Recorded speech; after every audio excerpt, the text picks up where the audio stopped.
Assalamu Walaikum. Hello friends, how are you? Welcome back to our another video. In this video, I am going to show you how to align circle shapes in Microsoft Word. Let's get started. At first, we have to open a Word document. Then we want to align circle shapes in this document.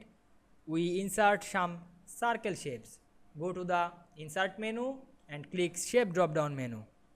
Then select some circle shape.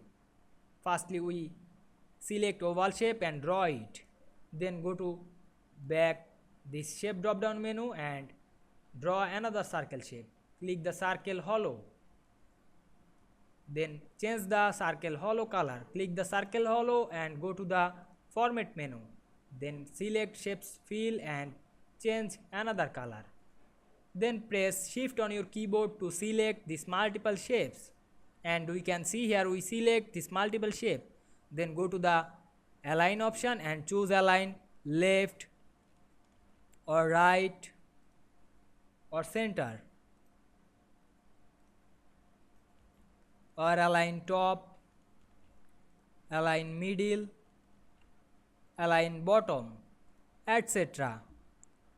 Now we can see here we align circle shapes very easily. I hope you enjoyed the video. Please like, comment, share and subscribe my YouTube channel. Thanks for watching.